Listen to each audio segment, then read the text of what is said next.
अरे तो तूने झूठ क्यों बोला कि रबड़ी खत्म हो गई है? लेकिन मालिक उसमें तो छिपकली गिर गई थी ना। हाँ तो तेरा क्या जा रहा था? तूने तो रबड़ी में से छिपकली हटाकर रबड़ी उसको देनी थी ना। उसको थोड़ी ना पता था कि रबड़ी में छिपकली गिर गई है। अब तू जा यहां से और किसी और जगह काम ढूंढ। और हाँ, तेरे इस किए की सजा यह है कि मैं तुझे तनख्वाह भी नहीं दूंगा, समझा? जा। ऐसा मत बोलो मालिक, मेरे बच्चे घर पर भूखे बैठे हैं। तो मैं क्या करूं? चल अब निकल यहां से। मोहन बेचारा दुखी होकर घर आता है तो उसके बच्चे उसका इंतजार कर रहे होते हैं। बाबा आप आ गए। आप आज राशन लाने वाले थे ना, माँ आपका कब से इंतजार कर रही है। अरे बाबा, हमें कब से भूख भी लग रही है। आ गए तुम, और राशन क्यों नहीं लाए? नहीं रेखा, राशन नहीं ला पाया। ऊपर से सेठ जी ने काम से भी निकाल दिया और पैसे भी नहीं दिए। क्या? काम से निकाल दिया? मोहन सारी बात रेखा को बताता है। हे राम, अब क्या होगा? उस रोज घर में जरा से ही चावल और दाल थे। रेखा उनको मिलाकर थोड़ी सी खिचड़ी बना देती है और बच्चों को खाने को दे देती है। अगले दिन मोहन काम की तलाश में इधर उधर जाता है, लेकिन उसे कहीं काम नहीं मिलता। मेरी तो कुछ समझ में नहीं आ रहा है रेखा। मुझे तो मिठाई बनाने के अलावा और कोई काम आता भी नहीं। तो आप यही काम क्यों नहीं करते जी? आप मिठाई बनाकर क्यों नहीं बेचते? लेकिन इसके लिए इतने पैसे कहाँ से आएंगे? मेरी ये सोने की अंगूठी, ये कब काम आएगी जी? लेकिन ये तो तुम्हारी माँ की आखिरी निशानी है ना। बेचने के लिए थोड़ी न कह रही हो, इसे गिरवी रखाते हैं, बाकी जो ऊपर वाले की मर्जी। मोहन उस अंगूठी को गिरवी रखाता है और बदले में सुनार से पैसे ले आता है। कुछ पैसे का वो राशन और कुछ का जरूरी सामान ले आता है और बेसन के लड्डू, रबड़ी और जलेबी बनाकर बेचने लगता है। लेकिन सेठ जी की दुकान के आगे उसका ठेला आखिर कहाँ चलता?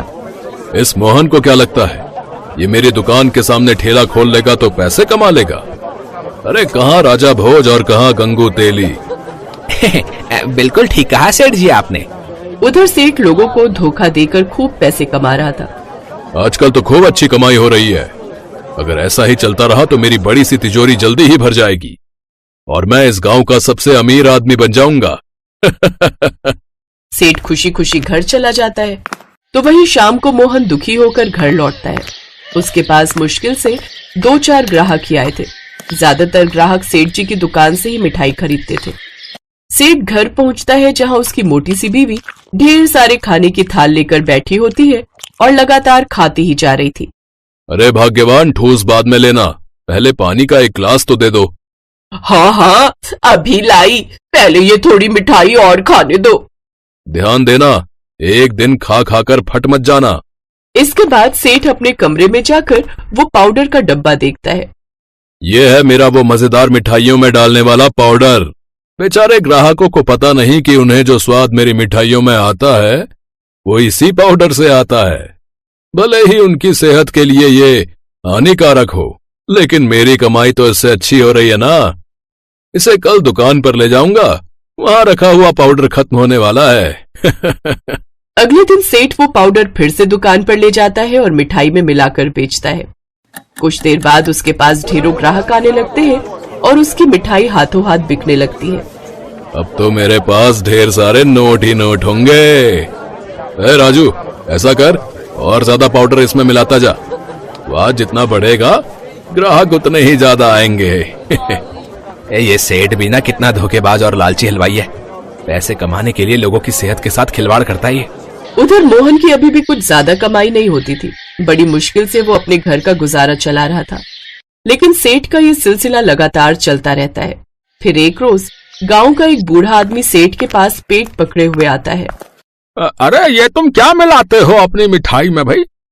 जब से मैंने तुम्हारे यहाँ की मिठाई और खासकर वो रबड़ी खाई है, मेरा तो पेट ही खराब हो गया है। बिल्कुल ठीक कह रहा है। अब से हम नहीं खाएंगे तुम्हारे यहाँ की मिठाई। नहीं तो मैं तो कुछ भी नहीं मिलाता। और जाओ जाओ, तुम 2-4 ग्राहकों के जाने से मुझे कोई फर्क नहीं पड़ता, जाओ। वो लोग वहां से चले जाते हैं। उधर एक रोज उदास मन से मोहन घर लौट रहा था, तो वो उदास होकर एक पेड़ के नीचे बैठ जाता है। तभी उसके पास एक बूढ़ी अम्मा आती है। क्या बात है बेटा, बड़े परेशान लग रहे हो?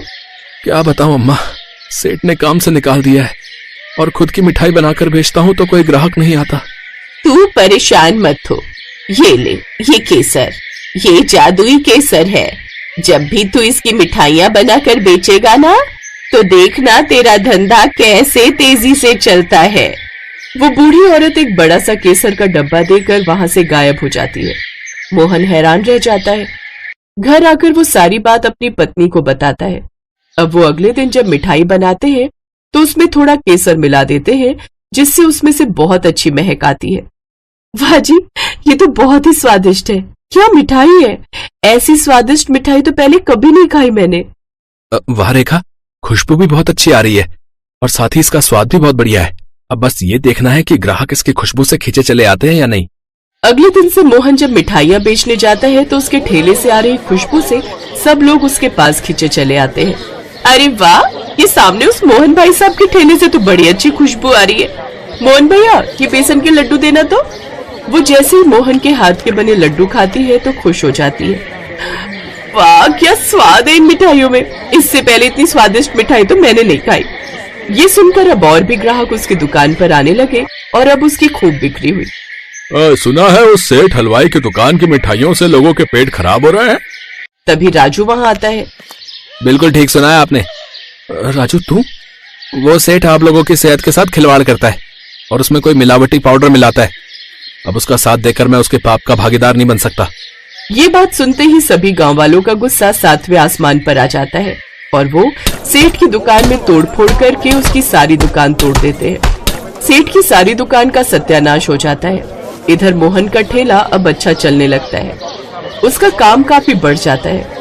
वो राजू को भी अपने साथ ही मिला लेता है और अब मोहन और राजू दुकान खरीद लेते हैं और उसमें तरह तरह की मिठाइयां बनाकर बेचने लगते हैं।